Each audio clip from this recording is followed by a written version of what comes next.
Hello guys, welcome back to skeleton key to UPSC. तो मैंने part one इसका upload किया था जिसमें मैंने बताया था कि यूपीएससी प्रीलिम्स 2025 के पेपर को अपन स्केलेटन की से कैसे कर सकते हैं। ठीक है, तो काफ़ी अच्छा रिस्पांस भी रहा था उसका, और कई लोगों का मेरे पास पर्सनल मैसेजेस भी आए थे कि सर इसका सेकंड पार्ट भी लाइए, और कैसे आगे वाले क्वेश्चंस हैं उसको अपन कैसे सॉल्व कर सकते हैं स्केलेटन की से।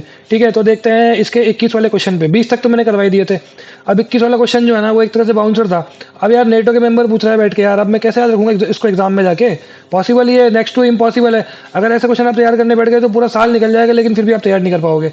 तो इसमें बस यही देखना होता है, अगर n-2 लगा दो इसके अंदर, तो 6 इसके अंदर अपने को कंट्री दे रखी है, तो n-2 करोगे तो 6 - 2 4, तो 4 ओनली 4 इसका आंसर लगा दो। बी, आगे बढ़ जाओ, खत्म, गेम ओवर आपका खत्म हो जाएगा, और सही भी हो जाएगा। ठीक है, क्वेश्चन नंबर 22 पे आ जाओ। अब यार देखो, जब जब अपन वर्ल्ड ज्योग्राफी पढ़ते हैं तो माउंटेन्स, रिवर्स और ये सब अपन पढ़ते हैं, तो वहां से अगर इसको सॉल्व करना चाहो तो नॉलेज से तो सॉल्व हो जाना चाहिए। क्योंकि देखो, जब मैंने इसको सॉल्व कर रहा था तब मैं पढ़ के गया था एनडीज के बारे में, और मुझे सारी कंट्रीज पता थी बाय हैंड, मतलब मुझे पता थी कि बाय हार्ट मुझे पता थी कि कौन कौन सी कंट्रीज है एनडी से जो पास होती है, एनडी कौन कौन सी कंट्री से पास होता है। तो मैंने वहां सही कर दिया था। लेकिन अगर मान लो आपको स्केलेटन की से करना हो तो वही लगा दो n-2, तो 6 - 2 4, तो आ जाएगा इसका आंसर सी। तो इसका आंसर 22 का सी, और सही भी हो जाएगा। अब आ लो तो 23 पे आ जाओ। ठीक है, अब इसमें भी मुझे पता नहीं था कि यार कैसे इक्वेटर से कौन कौन सी लेक्स पास होंगी, तो मैंने तो इसमें भी n-2 लगा दिया था। तो 3 - 2 तो ओनली वन आ जाएगा इसका आंसर, लेकिन फिर इसका आंसर डी आया। अब देखो, तीन क्वेश्चन अपन ने करे अभी, 21 22 23, इन तीनों में n-2 लगाया मैंने बैठ के, तो मेरे दो तो सही हो गए और एक गलत हो गया। तो इसका मतलब ये है कि आपको ओवरऑल तो पॉजिटिव देके ही जाएगा। ये वाली अप्रोच, जो स्केलेटन की वाली अप्रोच है, वो आपको पॉजिटिव देके ही जाएगी। क्योंकि देखो, +4 तो आपके ये हो गए, और -0.66 आपके ये हो गए, फिर भी आपके 3.33 नंबर तो आ ही रहे ना, क्या दिक्कत है भाई।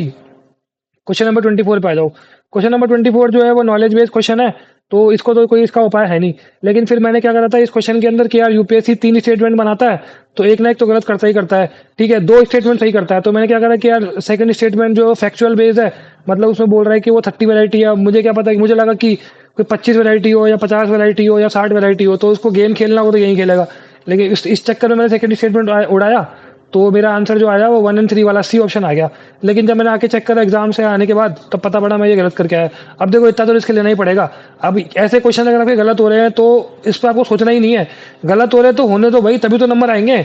अगर आप सोचो कि आपके सब सही हो जाए तो पॉसिबल ही नहीं है ना। अपने को 200 में से 100 नंबर लाने हैं।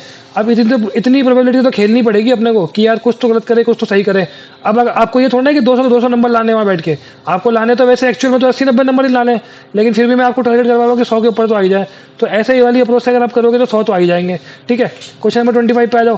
क्वेश्चन नंबर 25 पूरा नॉलेज बेस्ड क्वेश्चन है, इसको तो कुछ ही नहीं कर सकते। और ये बेसिक ज्योग्राफी अपन पढ़ते हैं, 11th की ज्योग्राफी, फिजिकल ज्योग्राफी में पढ़ते हैं, तो इसका तो कुछ कर ही नहीं सकते। ठीक है, क्वेश्चन नंबर 26 पे आ जाओ। क्वेश्चन नंबर 26 में ये बोल रहा है कि जो amount of the dust particles in atmosphere is more than, ठीक है, पहली स्टेटमेंट हो गई। सेकंड स्टेटमेंट बोल रहा है कि सब tropical and temperate areas have less dry winds. अब यार ये दिमाग, मतलब मेरे को समझ में नहीं आ रहा क्या करूं। फिर मैंने दिमाग लगाया कि यार अपने यहाँ हिमालय हैं, और चाइना से जो अपने पास ड्राई विंड्स आती है वो हिमालय रोकते हैं, और इसीलिए ही अपने पास यार स्नोफॉल नहीं होती है। तो मैंने ये लॉजिक लगाया, तो यार जब सब ट्रॉपिकल टेम्परेट में ड्राई विंड्स हैं तभी तो वहाँ स्नोफॉल होती है, इसका मतलब चाइना में तभी तो स्नोफॉल होती है, तो लेस कैसे होगी वहाँ पे, वहाँ तो ज्यादा मोर ही होगी ना। तो ये देख के मैंने सेकंड स्टेटमेंट गलत बोल दिया। जैसे ही मैंने सेकंड बोला गलत, तो मेरा आंसर आ गया सी। बस खत्म, क्या करना था इसके अंदर। बस आपको बेसिक कॉमन सेंस लगानी आनी चाहिए। ऐसा नहीं कि आप इसके लिए भी पढ़ने बैठ रहे हो, इसके लिए भी आप अलग अलग किताबें देख रहे हो कि ये क्वेश्चन कहाँ से आया, क्यों आया। भाई बेसिक लॉजिक लगाओ ना। भाई चाइना से अपने जो हिमालय जो ब्लॉक करते हैं, जो ड्राई विंड्स आती है, इसका मतलब ड्राई विंड्स मोर वहां से आती है, इसलिए अपन ब्लॉक करते हैं, इसलिए स्नोफॉल नहीं होती है। बस यही गेम खेलना था उसमें बैठ के। ठीक है, क्वेश्चन नंबर 27 पे आ जाओ। क्वेश्चन नंबर 27 पूरा ही मतलब कंसेप्चुअल बेस है, इसका तो कुछ ही नहीं कर सकते। ठीक है, क्वेश्चन नंबर 28 में भी देखो कुछ क्या है कि इसमें भी तुक्का लगाओ, इसमें तो कुछ पॉसिबल ही नहीं है। ये बोल रहा है कि chalk is a porous and hence can absorb water, clay is not at all porous. अब इसका क्वेश्चन मतलब ये मैं जो करके आया था गलत करके आया था। अब इसमें तो क्या है, कुछ हो नहीं रहा था, तो या तो इसको छोड़ दो या तो फिर तुक्का लगाना तुक्का लगा लो। ठीक है, इसका तो कुछ इलाज ही नहीं है। तो कुछ क्वेश्चन आपको 5 10 क्वेश्चन ऐसे मिलेंगे 100 में से, जो छोड़ने ही पड़ेंगे। ठीक है, मेरे अप्रोक्सीमेटली 90 क्वेश्चन थे अटेम्प्ट करे हुए, तो कुछ ना कुछ छोड़े ही थे मैंने। तो क्या पता ये भी मैंने छोड़े, जहां तक मुझे ध्यान है मैंने छोड़ा ही था ये वाला क्वेश्चन भी, क्योंकि मुझे इसमें ना मैं नॉलेज सॉल्व कर पा रहा हूँ इसको बैठ के, ना मैं इसको स्केलेटन की लगा पा रहा हूँ। तो यार फिर इसको क्यों लूँ फालतू बैठ के। तो इसलिए फिर इसको मैंने इसको हटा दिया।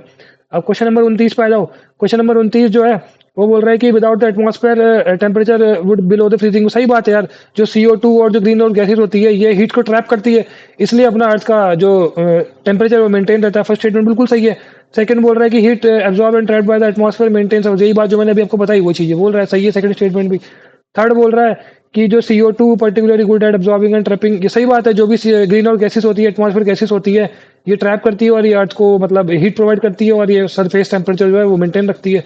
तो तीनों स्टेटमेंट बिल्कुल सही है इसकी। और बेसिक बेसिक अगर अपन ज्योग्राफी पढ़ के भी आए हैं तो इसको सही करेंगे यार बैठ के, इसका तो कोई उपाय है नहीं, और ये सही करना ही चाहिए आपको, इसमें कुछ भी नहीं करना आपको। तो ऑप्शन सी आ जाएगा इसका आंसर, ठीक है। क्वेश्चन नंबर 30 पे आ जाते हैं।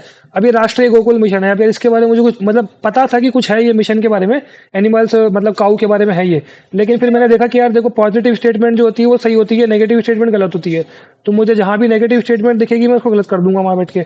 तो देखा कि यार it is important for the upliftment of the rural poor as a majority of the low producing, सही बात है। मतलब मैं इसको जब पढ़ा ना तो मुझे लगा यार बात तो सही बोल रहा है यार, जब ये मिशन है तो इंडिजिनियस एनिमल्स को वो करेगा, मतलब प्रमोट करेगा, और जो रूरल जो हाउस होल्ड्स हैं उनको मतलब इनकम बढ़ाएगा, और जो लैंडलेस लेबर उनको हेल्प करेगा, सही बात है यार, इसमें तो बिल्कुल बेसिक सी बात लिखी गई है, सही मानना ही पड़ेगा इसको।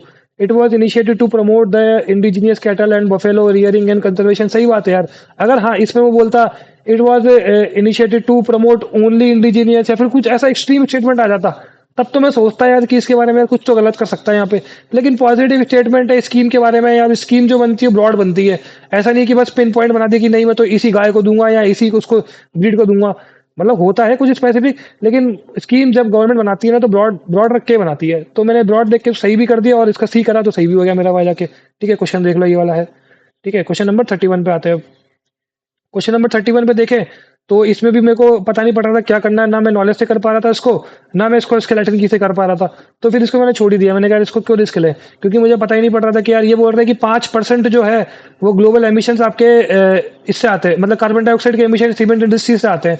अब सेकंड स्टेटमेंट थर्ड स्टेटमेंट पढ़ के मुझे कुछ लॉजिक लग ही नहीं रहा था, तो करूँ क्या मैं इसको, तो छोड़ दिया मैंने इसको। क्वेश्चन नंबर 32 पे 32 की बात करूं तो अब देखो वो बोल रहा है कि COP28 में है ना इंडिया ने रिफ्रेन किया था कि declaration on the climate and health, ठीक है। अब इसको तो मतलब ये तो जिसने स्टेटमेंट 1 दे दी है, मेन गेम होता है स्टेटमेंट 2 स्टेटमेंट 3 में, मतलब ये देखना होता है कि वो दोनों इसको एक्सप्लेन कर रही है नहीं कर रही, या दोनों ही नहीं कर रही है, या दोनों में से एक कर रही है, ठीक है। तो अब देखो COP28 सेकंड स्टेटमेंट की बात करूं तो वो बोल रहा है कि यार COP28 declaration on climate and health is binding. अब यार बाइंडिंग मुझे थोड़ा सुन के एक्सट्रीम लगा, मैंने कहा यार अभी नॉन बाइंडिंग भी हो सकता है, बाइंडिंग भी हो सकता है, फिर चलो ठीक है, मैंने इसको मैं बोल देता हूँ चलो 50% सही है, 50% नहीं भी हो सकता। सेकंड स्टेटमेंट मतलब उसका सेकंड पार्ट की बात करूं, and if side it become mandatorily to decarbonate health sector, भाई मैंडेटरीली कैसे हो सकता है। तो मतलब मेरे को बहुत ही इसकी सही होने की जो प्रोबेबिलिटी है ना वो 25% ही लगी कि ये सही होगा, क्योंकि देखो 1/2 प्रोबेबिलिटी होगी बाइंडिंग वाले की, और 1/2 प्रोबेबिलिटी होगी आपकी डिकार्बोनाइज मैंडेटरी करने की। तो 1/2 इंटू 1/2 इजिकल टू 1/4, इसका मतलब 25% इसकी सही होने की प्रोबेबिलिटी है, और 75% इसकी प्रोबेबिलिटी है गलत होने की। ये मैंने पहले वीडियो में बता रखा है, जो मैंने वीडियो बना रखा है द प्रोबेबिलिटी ऑफ गेम, ऐसा करके वीडियो बना रखा है मैंने, आप देख लेना मेरी प्लेलिस्ट में जाके। तो मैंने वहाँ चीज़ समझाई है कि कैसे मैं इसको यूज़ करता हूँ।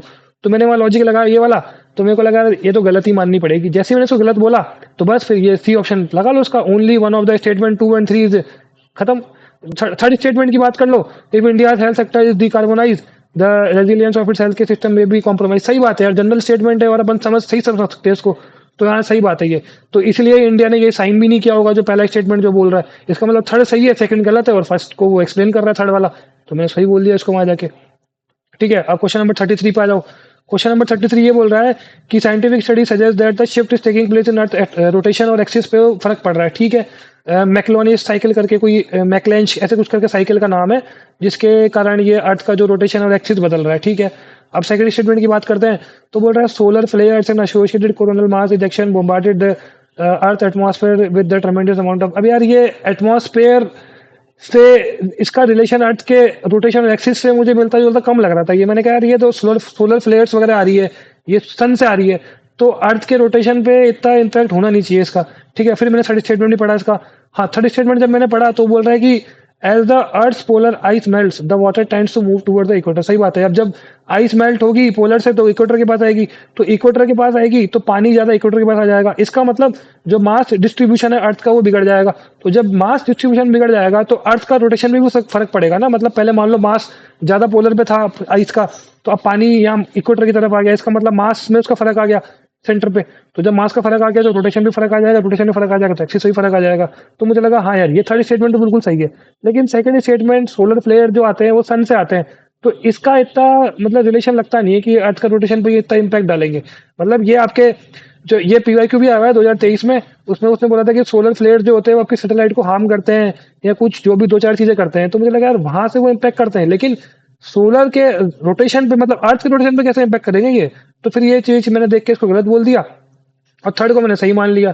तो इसका आंसर सी कर लिया मैंने, बस खत्म। और तो क्या करना था इसमें। क्वेश्चन नंबर 34 पे आ जाओ। क्वेश्चन नंबर 34 पे आ जाओ। तो अब वो बोल रहा है कि जो आर्टिकल 6 तो पता होना चाहिए। जब आप क्लाइमेट चेंज एनवायरनमेंट वगैरह पढ़ते हैं तो क्योटो प्रोटोकॉल वगैरह सब पढ़ते हैं, तो फिर पेरिस एग्रीमेंट भी पढ़ते हैं, तो ये सब चीजें बेसिक बेसिक अपन पढ़ते ही हैं। और आर्टिकल 6 जो है मैं आपको बता दूं, वो जो कार्बन मार्केट से रिलेटेड जो आर्टिकल है वो ये आर्टिकल 6 ही है। तो पहली बात तो इसने फर्स्ट स्टेटमेंट में ये बोल दी। फिर article 6 on the sets out the principle of the carbon market, सही बात है, इसने ये चीज बोली थी आर्टिकल 6 के बारे में। और article 6 of the Paris agreement on climate change intends to promote the inter country non market strategies to reach the climate target, सही बात है भाई। जो कार्बन मार्केट्स हैं तो उसको अपन इंटरचेंज करे वगैरह करेंगे, फिर वहां से जो अपने जो भी एक्स्ट्रा अपने को सर्टिफिकेट्स वगैरह मिलेंगे तो उसको अपन एक्सचेंज कर सकते हैं जिसने ज्यादा पोल्यूट कर रखा हो उससे। तो वो बेसिक सी बात है। तो इसको मैंने सही करके ए इसका लगा दिया, तो मेरा सही भी हो गया था। और 35 की बात करूं तो वो बोल रहा है कि nature solutions finance hub for Asia and Pacific की बात कर रहा है। वो किसने किसका फंड है ये? इसका मैंने एक शॉर्ट बना रखा है, वो भी देख सकते हो आप, लेकिन फिर भी मैं यहाँ रिपीट कर देता हूँ।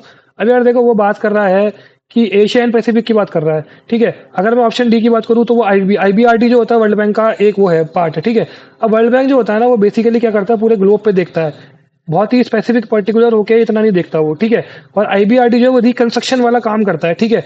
मतलब जहाँ पे रिकंस्ट्रक्ट करना हो, डेवलपमेंट वगैरह करना हो, तो लेकिन यहाँ पे ये नेचर सोल्यूशन की बात कर रहा है, मतलब क्लाइमेट चेंज वगैरह इन सब की बात कर रहा है। पहली बात तो मैंने देखा ग्लोबली वर्ल्ड बैंक काम करता है, और दूसरा आईबीआरडी का जो फंक्शन है वो ये फंक्शन नहीं है, ठीक है। तो इसको देख के तो मैंने डी को उड़ा दिया। फिर ऑप्शन सी की बात करूँ तो new development bank, new development bank जो है ब्रिक्स का है। अब ब्रिक्स जो कंट्रीज है वो अपने ब्रिक्स पे ही ध्यान देगी ना यार, वो एशिया पैसिफिक पे क्यों आके ध्यान देगी? जब यार अपने को क्लाइमेट चेंज से लड़ना है तो इंडिया को लड़ना है, तो यार इंडिया पे ज्यादा ध्यान देगा ना यार, वो एशिया पैसिफिक में क्यों जाएगा? इंडिया पहले अपने भी सोचेगा ना। तो इसको मैंने उड़ा दिया। अब ए और बी में मुझे कंफ्यूजन हो रहा था। अब मुझे याद है कि यार 2017 या 18 में एशियन डेवलपमेंट बैंक के बारे में पूछा था यूपीएससी ने, तो मुझे लगा यार वहां से उसका फेवरेटिज्म तो है एशियन डेवलपमेंट के बारे बैंक के बारे में, तो इसलिए इसने इसलिए पूछा होगा वापस से, क्योंकि इसका फेवरेटिज्म है यहाँ पे। इसको देख के मैंने एक टिक करा और सही भी हो गया वहां बैठ के, ठीक है। 36 पे आ जाओ। वो बोल रहा है डायरेक्ट एयर कैप्चर जो है वो क्या है, इसकी स्टेटमेंट कौन कौन सी सही है? It can be use as a way of the carbon sequestration, भाई कैन भी लिखा हुआ है ना, मतलब कोई भी टेक्नोलॉजी जो है ना वो डेवलप हो रही है तो उसके पॉसिबिलिटीज बहुत इनफाइनाइट हो सकती है। मान लो अभी एग्जामिनर बोल दे कि ये चीज नहीं होगी, अगर इन फ्यूचर में वो टेक्नोलॉजी इतनी डेवलप हो गई और वो कार्बन सिक्वेस्ट्रेशन भी कर, मतलब अभी तो कर ही रही है, मान लो कोई और स्टेटमेंट भी होती, अगर इन फ्यूचर में वो कर लेती तो फिर तो वो क्वेश्चन गलत हो जाएगा ना आने वाले टाइम के हिसाब से। तो इसका मतलब उसको सही तो मानना ही पड़ेगा। टेक्नोलॉजी में क्या होता है, आपको ब्रॉड लेके चलना पड़ता है, आपको स्टेटमेंट सही माननी पड़ती है। क्योंकि अगर मान लो आज वो टेक्नोलॉजी डेवलप इतनी नहीं हुई है, अगर फ्यूचर में इतनी डेवलप हो गई तो फिर तो सही मानना पड़ेगा ना एग्जामिनर को, तो एग्जामिनर फंस जाएगा वहां जाके, तो सही मानना ही पड़ेगा उसको बैठ के। तो सही बात है पहले statement. It can B valuable approach for the plastic production and in food processing, हो सकता है अभी मान लो नहीं हो इतना अभी डेवलप नहीं हुई हो, लेकिन हाँ इन इट कैन भी, मतलब पॉसिबिलिटी है ना, पॉसिबिलिटी है इसकी, तो कर सकता है, हाँ मे बी पॉसिबल है, सही है statement. In aviation it can be source of the carbon for the combining with hydrogen to create the synthetic low carbon fuel, सही बात है, कर सकता है कुछ ना कुछ। भाई टेक्नोलॉजी है, इवॉल्व हो रही है, कुछ ना कुछ तो करेगी आगे जाके, अभी कैसे इसको गलत बोल सकते हो आप? मतलब ऐसे स्टेटमेंट्स में आपको ये देखना होता है कि ये स्टेटमेंट 1% भी गलत हो जाएगी ना, 1% भी गलत हो जाएगी तब इसको गलत बोलोगे आप। मतलब ये किसी भी एंगल से मुझे गलत लग ही नहीं रही है, और पॉजिटिव स्टेटमेंट लग रही है, और टेक्नोलॉजी के बारे में है, तो सही माननी पड़ेगी, इसका आंसर सी हो जाएगा, खत्म। 37 पे आ जाओ। ये मैंने गेम ऑफ प्रोबेबिलिटी में बता रखा है आपको। देखो इसमें ये बोल रहा है कि पिकॉन्ग तरंतुला जो है ना इसके बारे में बताओ, और ये क्वेश्चन आया था, मुझे इसकी नॉलेज बिल्कुल भी नहीं थी, लेकिन फिर भी मैंने इसका आंसर सही कर दिया था वहां बैठे बैठे। कैसे? देखो बोल रहा है इट इज एन ओमनीवोरस क्रस्टाशियन, ठीक है। ओमनीवोरस की बात हो रही है।